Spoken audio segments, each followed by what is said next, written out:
नमस्कार। Chandrakant B Bhatt America से। वो वक्त था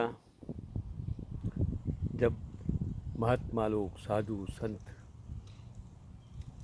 और सच्चे भगवेदारी लोग ईमानदार थे, देश प्रेमी थे, सेवा के लिए काम करते थे। सच में उसमें साधुत्व था और सच्चे, जैसे मेरे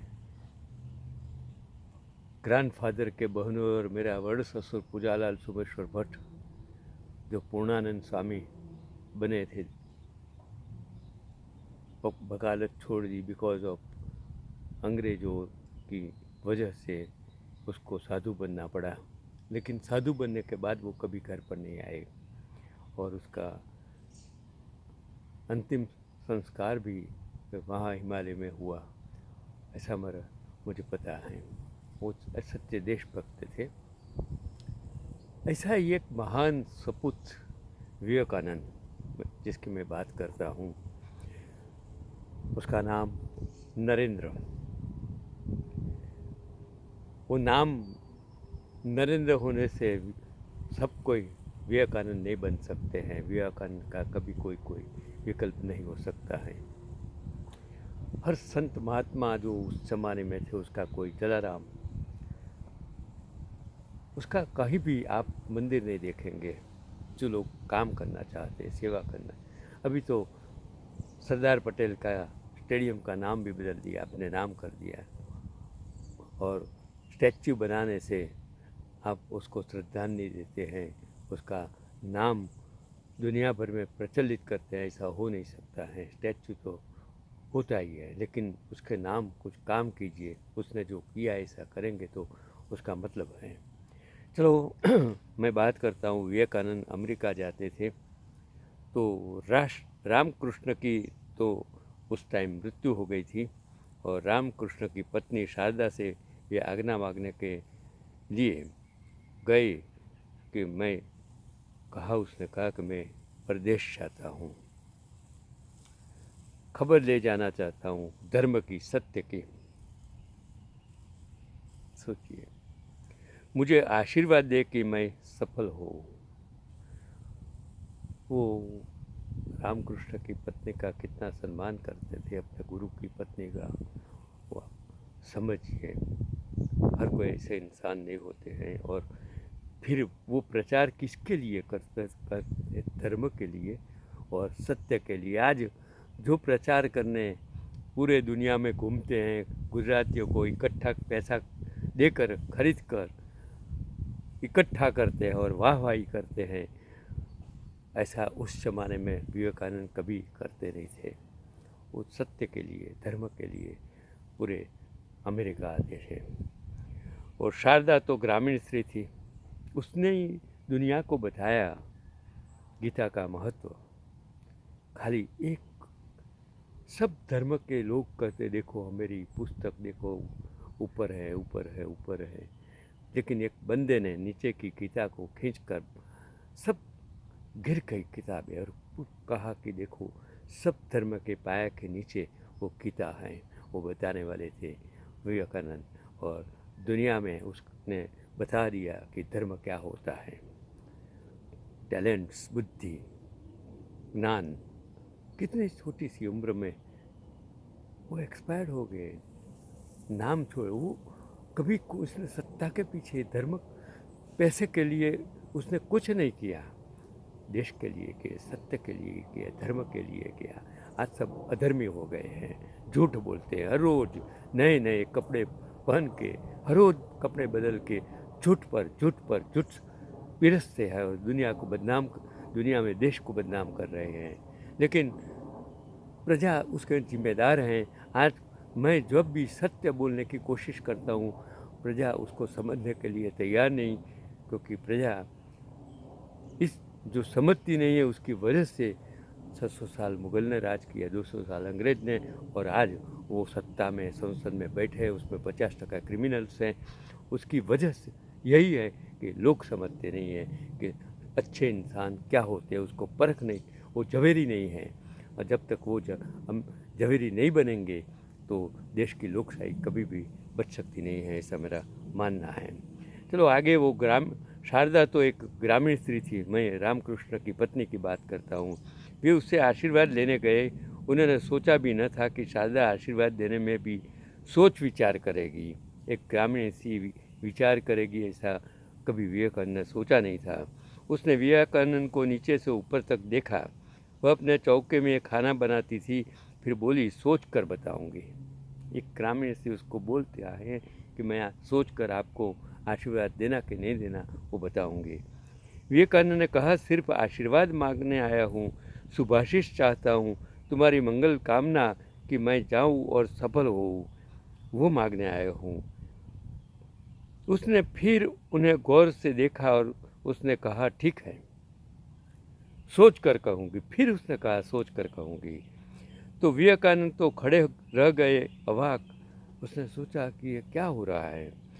कभी आशीर्वाद भी किसी ने सोच कर दिए हो, ऐसा आशीर्वाद सिर्फ मांगते थे। वो एक शिष्टाचार था और उसमें भी आशीर्वाद देने में भी सोच की बात आती है। कभी किसी के दिमाग में ये बैठता नहीं है। वह कुछ सोचती रही और फिर उसने कहा विवेकानंद को कि नरेंद्र, वह जो सामने पड़ी हुई छुरी है वह उठा लाओ।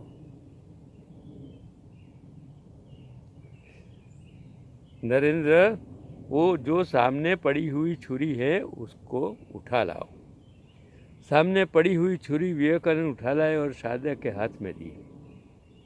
देखो टैलेंट।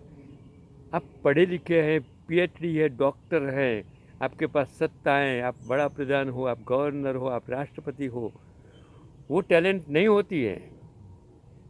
अनपढ़ लोग में भी टैलेंट होती है, टैलेंट जेनेटिक होती है। तो उठा लाए और शारदा के हाथ में दी। हाथ में देते ही वह हंसी और उसकी हंसी से उन्हें आशीर्वाद बरस गए उनके ऊपर। उसने कहा कि जाओ। उसने कहा, जाओ जाओ, तुमसे सबका मंगल ही होगा। विवेकानंद कहने लगे कि इस छुरी के उठाने में और तुम्हारे आशीर्वाद देने में कोई संबंध था क्या। सोचिए, वो भी विवेकानंद भी टैलेंट थे। उसने क्या कि छुरी लाना और देना, उसका क्या संबंध। शारदा ने कहा कि संबंध था। मैं देखती थी कि छुरी उठाकर तुम किस भांति मुझे देते हो। मुठ तुम पकड़ते हो कि फलक तुम पकड़ते हो। मुठ मेरी तरफ करते हो कि फलक मेरी तरफ करते हो। और आश्चर्य की आनंद, विवेकानंद ने फलक अपने हाथ में पकड़ा था और छुरी की मुठ लकड़ी की शारदा की तरफ थी। आमतौर से शायद ही कोई फलक को पकड़कर और मुठ दूसरे की तरफ करे। मुठ कोई पकड़ेगा सहज खुद। शारदा कहने लगी, तुम्हारे मन में मैत्री का भाव है, तुम जाओ, तुमसे कल्याण होगा। तुमने फलक अपनी तरफ पकड़ा, मुठ मेरी तरफ अपने को असुरक्षा में डाला। हाथ में चोट लग जाती है और मेरी सुरक्षा की फिक्र की। तुम जाओ, आशीर्वाद मेरे तुम्हारे साथ है। वो जो बताने वाले, ये लिखने वाले, जो मैंने आर्टिकल्स पढ़ा, वो ओशो थे। आज भी ओशो मरने के बाद भी जिंदा है। मैं किसी का भक्त नहीं हूँ, मैं किसी की भक्ति नहीं करता हूँ, मैं कोई धर्म को मानता नहीं हूँ, मैं कोई भगवान को मानता नहीं। मेरा एक ही धर्म है, मानवता। मेरा एक ही धर्म है, इंसानियत है। मेरी एक ही जो जात है, मेरा जो भी है, वो मैं सिर्फ एक बालार्क मतलब सूर्यपुत्र हूँ। वही मेरा नाम है, वही मेरी ज़िंदगी है, वही मेरा संस्कार है, वही सब कुछ। और मेरे क्लास का नाम मैंने बालार्क क्लासेस, क्योंकि वो बालार्क का अर्थ होता है सूर्यपुत्र और दूसरा अर्थ होता है वो सुबह का सूर्य, उगता हुआ सूर्य, छोटा सूर्य, वो बालार्क, बाल स्वरूप, सूर्य का बाल स्वरूप। वो दो अर्थ संस्कृत में होता है। इसके लिए मैंने मेरे क्लासेस का नाम बालार्क और मेरा तखल्लुस भी मैंने बालार्क ही रखा है। आप भी बालार्क, आप भी सूर्यपुत्र हो, आप कुदरत की बनाई एक कृति हो, और आप कुदरत की बनाई कृति में, पत्थर की मूर्ति में कभी भगवान को देख नहीं सकते हैं। अगर मैं ब्राह्मण हूँ तो कोई भी ब्राह्मण वो शिव का उपासक होता है, और शिव धर्म जो मानने वाले हैं वो कभी व्यक्ति पूजा करते ही नहीं। वो शिवलिंग की पूजा, और शिवलिंग वो प्रजापति का एक संज्ञा है कि आप कहाँ से उत्पन्न हुए हैं, और वो शिवलिंग निराकार है।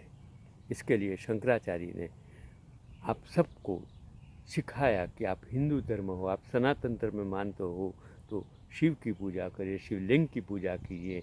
और इसके लिए हिंदू धर्म को प्रसारित करने के लिए, हिंदू धर्म सनातन धर्म को बचाने के लिए, क्योंकि उस वक्त बौद्ध धर्म ने हिंदू धर्म को ख़त्म कर दिया था। कोई मुस्लिम धर्म ने, कि कोई अंग्रेज़ों ने, क्रिश्चियन धर्म ने कभी भी हिंदू धर्म को, सनातन धर्म को बर्बाद नहीं किया था।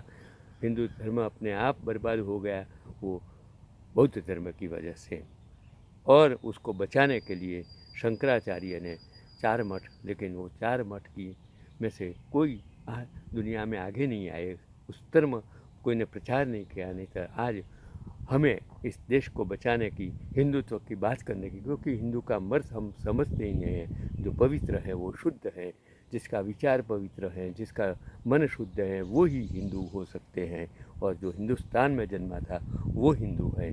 आज भारत में जन्मा कोई कभी अपने आप को हिंदू कह नहीं सकता है। अगर वो कहता है तो वो इंसान पवित्र और शुद्ध होना चाहिए।